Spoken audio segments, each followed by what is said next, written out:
Cold Trap, written and performed by Stanley Von Medvey.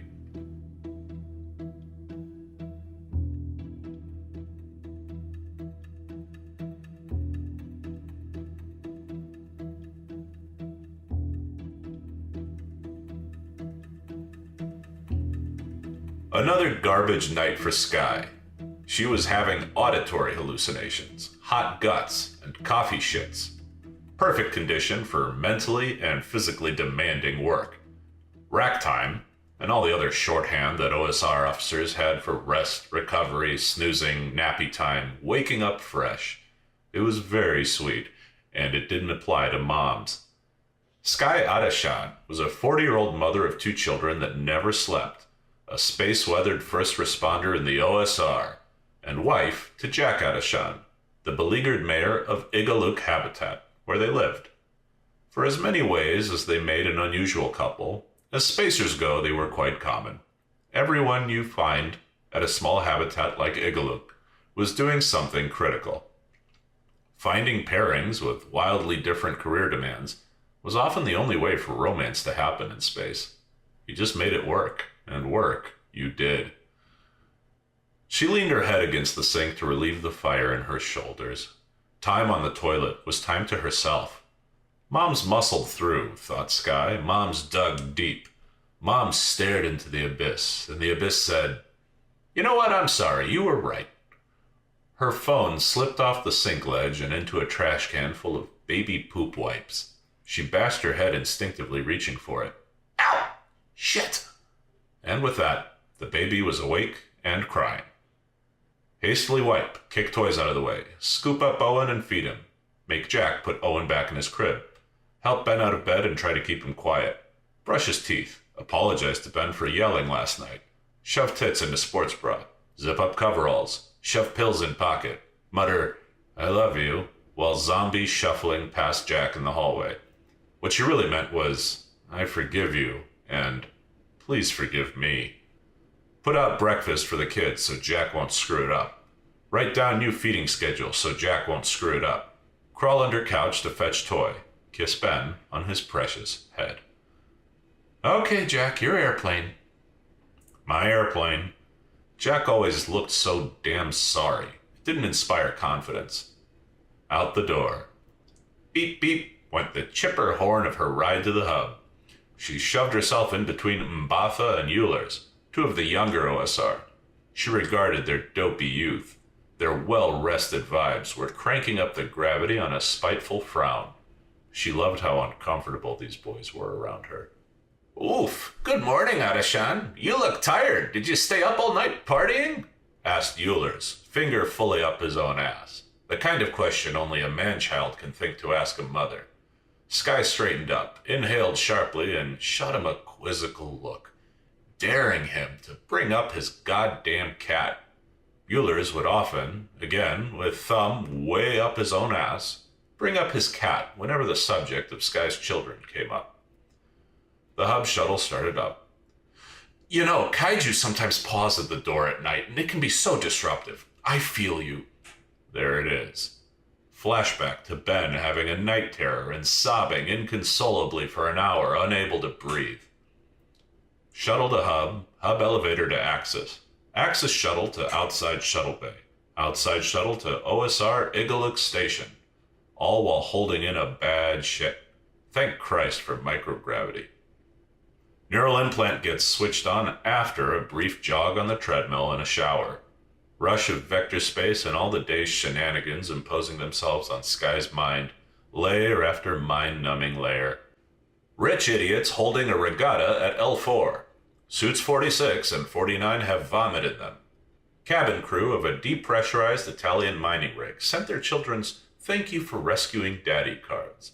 Every ship and spacesuit and tumbling rock and piece of hypersonic trash becomes an intuition, an itch, an idea at the back of Skye's conscious mind. Today, like every other day, space is an oppressive cloud of gnats. OSR Igaluk is one of 5 stations that orbit the moon. It's weirdly not an independent station, but the top line of a very long, skinny, T-shaped commercial spaceport. At the bottom of the T is a spinning donut, home to 1,000 or so people that call this place home. It's a small town with two main sources of cash: OSR officers and their needs, coffee, painkillers, daycare, and tax-free real estate for every goofy startup and crackpot business plan you can think of. Home sweet home. Overlooking the dockyard is the Onion, a cupola with huge 360 windows where the dispatchers and ops people float, orchestrating a big hairball of space activity. Sky checks in with Gus, her XO. Gus is a dad, and in a crew that mostly skews young, one of the older hands. She appreciates him. I just started drugging my two monsters after a while. Thank Christ for Gus. Everyone gathered in the briefing room. While missions got assigned, Sky began to zone out, thinking of Jack and the kids. Suddenly, her neural interface got loud with very crisp new vector sensations. Adashad, Euler, Zimbatha, Hune, Tapia. I have you doing dip and go patterns in the Sloppy Victor Lima. Sloppy Victor was OSR speak for Slope V, or Surface Level Operations Vehicle. The contractor that built it and the OSR brass that ordered it all thought the name was super neato gee whiz because they pronounced it Slope V, but precisely no one else did. And Sloppy V, Sloppy Vagina, Sloppy Vigor, Sloopy Vlad, every undignified variation took hold before coming to a collective rest on Sloppy Victor. Big pumpkin-shaped lander that can plop itself and a crew of 6 OSR, along with a trauma bay and equipment, anywhere on the lunar surface, and take off again, headed for an OSR hospital. Ben, who was 5, referred to it as a pumpkin rocket, and that's what Sky called it. Mommy goes in the pumpkin rocket. Sloppy Victor Lima, Echo, and Utah undocked and nudged themselves away from Igaluk. The sun was creeping over the edge of the moon, thruster plumes flashing rapidly in every direction as the 100-ton pumpkins rolled themselves over into departure orientations. Inside, hooked in around the storm shelter tube in the middle of Lima's crew hold, was Sky, Euler's, Mbatha, and Tapia, fully suited up for spacewalk, except for their open visors. Sky glanced up to the cockpit and could see Hune was starkly lit by the sun spilling in. She liked Hune, older lady, didn't talk, did her job. Hune was gesturing at invisible stuff in her head, stretching parabolas between her fingers only she could see. She let the flying do all the talking, and her flying was reliable, precise, no frills. Most of that was the autopilot AI, of course. Hune didn't really fly the pumpkin. She offered suggestions, gleaned from her intuitions, watching traffic vector space.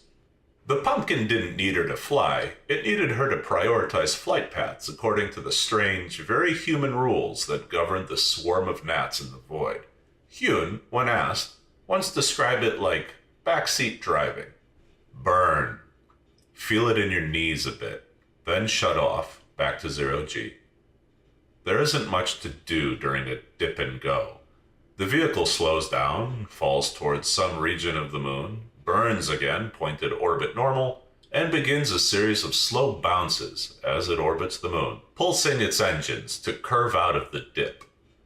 The bounces correspond to various known high-traffic regions of lunar surface activity.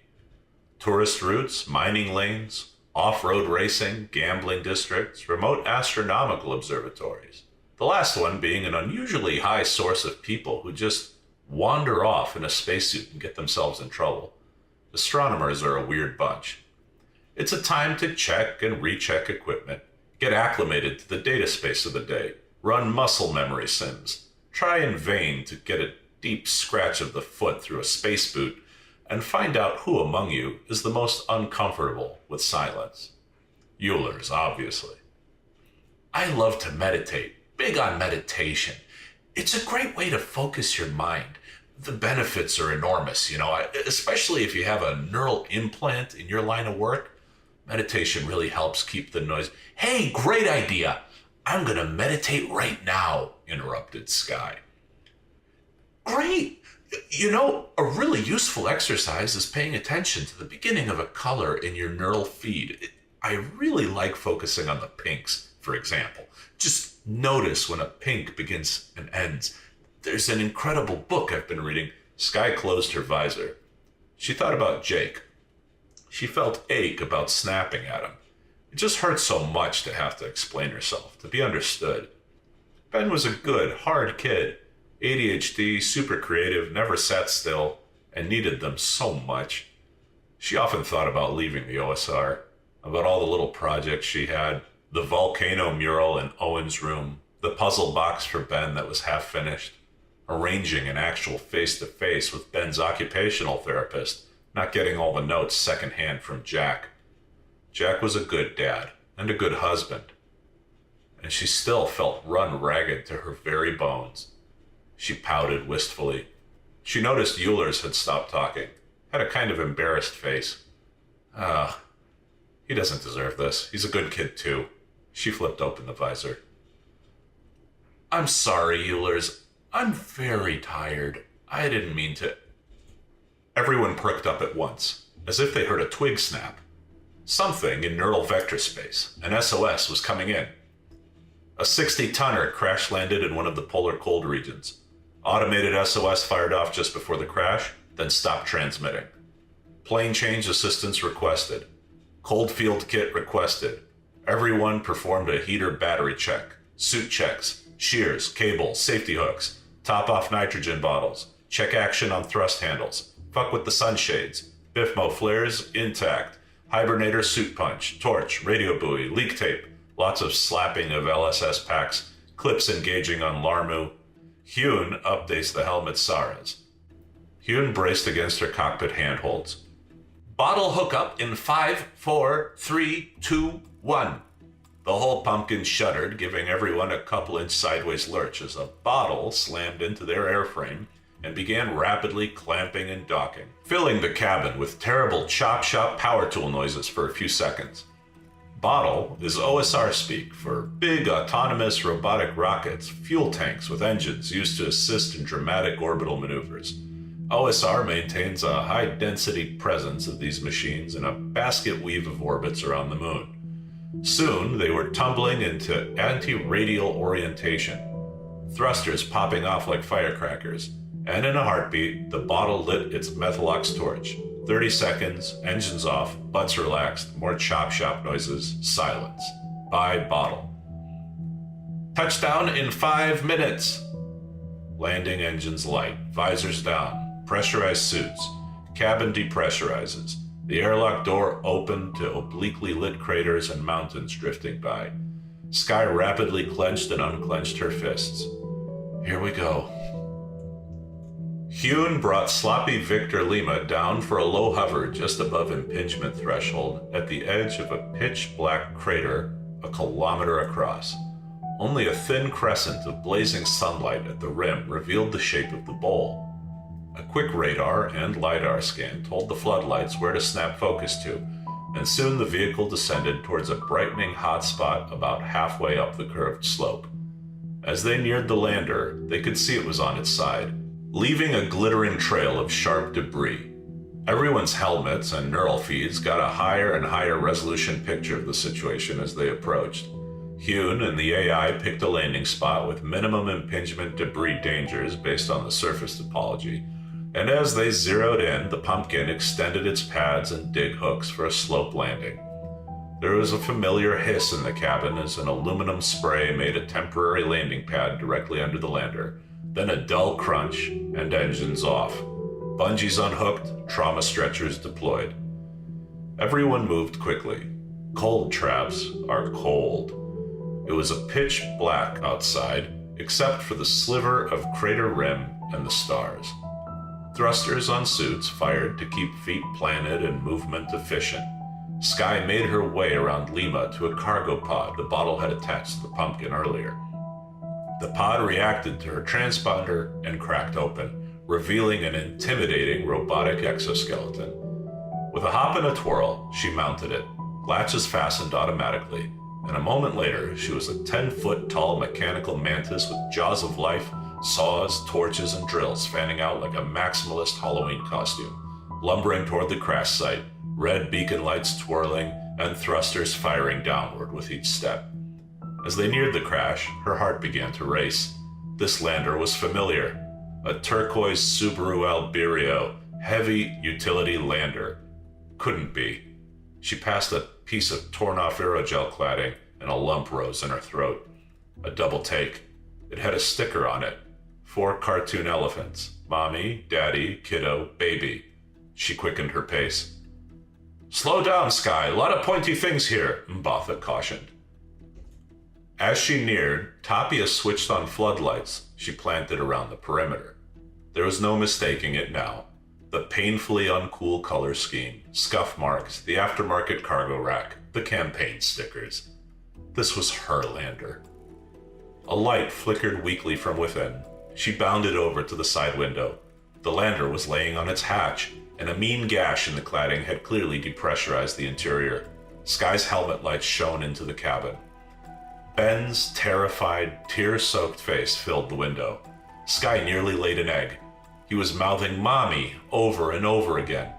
He was in his Go-Go Dino spacesuit, thank God. Sky waved at him with a reassuring smile, saying, "I'm here, Ben. I'm here. Mommy is here," even though he couldn't hear her. Her guts were in free fall. The suit AI began lip-reading and providing audio in a sterile man's voice. "Daddy is hurt. He's hurt, Mommy. Help, Daddy. Help him. He has a big owie. He's hurt. He's hurt." She peeked around the corner, sweeping her helmet lights across the dark cabin, and stopped on Jack, crushed under a pelican case, gasping for air and turning green.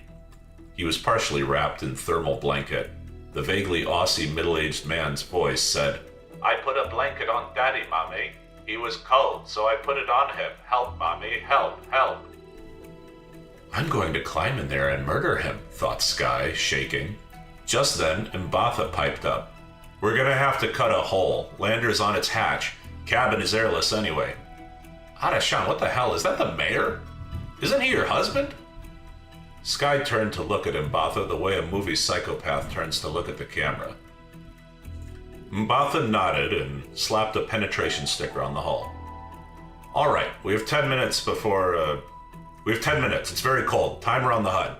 A digital timer appeared in everyone's field of vision. Sky gestured to Ben to back up, which he thankfully understood, and curled up in a corner opposite the window. One of her robotic drills found the sticker and began boring a hole.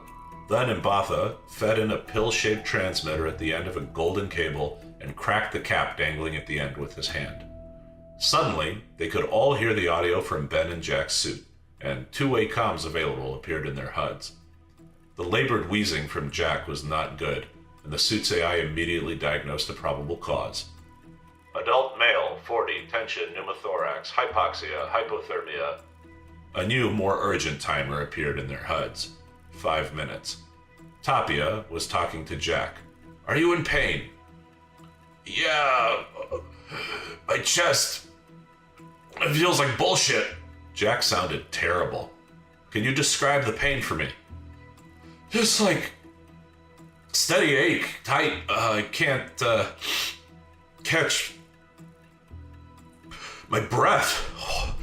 Holy shit. Ben, sit down, buddy, away from the window." "Okay, I want you to take it easy. How about, is your heart racing, yes or no?" Jack nodded. "Oh yeah, oh boy, woozy, spinning. Oh man, this sucks." Euler's was helping Mbatha deploy a hug box, a self-contained pressurized stretcher with Waldo's, internal robotics, inflatable body stabilizers, and a fan that blasted warm air. Sky was placing Jax under the lander quickly with her spidery robot arms. The neural intuitions had already schematized the lander, the nature of the damage, and the spatial threat layout. She was a whirlwind of activity. Suddenly, electric torches blazed into life, jaws of life found a spot to cinch down, and she began cutting up the external hull, peeling back layers, carefully avoiding electrical, hydraulic, cooling, and life support lines. Jack had managed to plug himself into the vehicle LSS. She was not about to let the ship kill him before she could. 1 minute 30. A human-sized hole had been cut out of the side of the lander. She stepped back as Euler's quickly sprayed a rapidly expanding foam around the sharp edges, an anti-suit tear measure. Tapia and Mbatha climbed in. Tapia scooped up Ben and handed him through the hole, shooting a mortified look at Sky as she scooped him into her arms. Ben was inconsolable, shaking, blue in the lips, visor fogged up. "You're safe. Everything is okay. You're safe. Mommy's got you. Get Daddy! Get Daddy! Help Daddy!" She was already hauling ass back to the lander. "Elephant!" cried Ben. In her floodlights, she saw Ben's pink stuffed elephant had been ejected from the lander and was resting on an icy patch of lunar desolation. "I'll get Elephant. Don't worry. I'll get him, okay? I'm gonna take you to the pumpkin rocket, okay? I'll come back and get Elephant." Another sloppy Victor was touching down nearby. Implant told her it was Utah. 2 OSR emerged and were headed in the direction of the crash. "Remember Uncle Tony?" Ben nodded pitifully. "Okay, Uncle Tony is coming this way right now to help you. He's gonna help you feel better in the pumpkin rocket." This was news to Tony Villagomez, who got a super strong neural hint from Sky and quickly changed course. "On my way." She handed Ben off to Tony. "Hey, buddy! I want Daddy!" 25 seconds. Sky wanted to throw up from adrenaline. She returned to the crash site and found Mbatha and Eulers urgently trying to remove the Pelican case pinning Jack. She cursed everything to bloody hell. "Step back!" She braced a couple of robot arms against the edge of the opening and reached in with the jaws of life, flipping them 180 to reveal a smaller set of precision shears. She sliced through a bent console bracket that was holding the Pelican case fast. It came loose and was immediately moved aside by the others. She stepped out of the opening again. "Okay, this is gonna hurt for a few seconds, Mr. Adeshan. So sorry." Eulers nodded to Mbatha. 3, 2, 1, up! Jack fainted as they moved him into the hug box, quickly swapping the connection from the vehicle life support into the life-saving device. The lid shut and the box puffed out as it pressurized. On the way back, Sky picked up the stuffed elephant. It was completely frozen stiff. Jack regained consciousness an hour later in a trauma suite aboard an OSR hospital ship. Sky was standing over him, arms folded, sick with worry, livid, shaking. "Oh, man," she shrugged at him. "Explain yourself." I could use some water." She handed him a cup of ice chips, waiting and watching. Jake spoke slowly, cautiously. "Right. We were going to Grandma's house, like we usually do." He shifted and winced. "And, well, he was having a really hard time, just a tough morning without Mommy, and, Owen pooped all the way up his back, and I don't know, just a lot was going on after he left. I was trying to gather." "Did you update the flight software like we talked about all month?" Sky interrupted him. He shut up. "Jack." "Sky." The reminder went off. I was about to do it. But the whole morning went sideways. "Jack, I need you to be on top of it." She was quivering. Tears were welling up. "Ben isn't going to sleep right for a month. We're fucked, Jack. We are fucked." Couldn't hold it back any longer. I know. Sky shot him a "do you" look. "Yes, I know." She wasn't satisfied. He tried a different tack. "Thank goodness for Mommy. She's a real superhero. I tell him that every day." "Jack, I am not a superhero." "I know." There was a long and terrible silence. Just medical equipment beeping. Someone 8 doors down was howling like a lunatic. Nurses shared a gallows humor chuckle down the hall. Sky sucked it up hard. She leaned over and kissed Jack on the forehead firmly. He felt the love and fear in the kiss. "I am so glad you're here, and I'm not doing this alone." Jack sighed, evacuated. "Where's Ben?" "With my sister. He's sleeping right now." "Okay." Jack looked out the window. Igaluk Station and Moon were coming into view again as the hospital rotated. Earthrise was happening. He closed his eyes. What an absolute garbage day. This sucks, Sky. No reaction. There's medical tape snagging my pubes. She laughed a little. Jack smiled. Can you hang out a bit, or do they need you back? Sky sat down in the chair next to him. No, Gus gave me the week. Jack felt winded all over again. Aren't you guys short? Sky nodded. Man, thank Christ for Gus. Sky nodded to that as well. More silence. She shook out the nerves, drummed on her thighs, and looked at Jack, feigning weighty resolution. She pulled a Ziploc bag full of children's letters out of her coverall and held it up. Want to read these with me?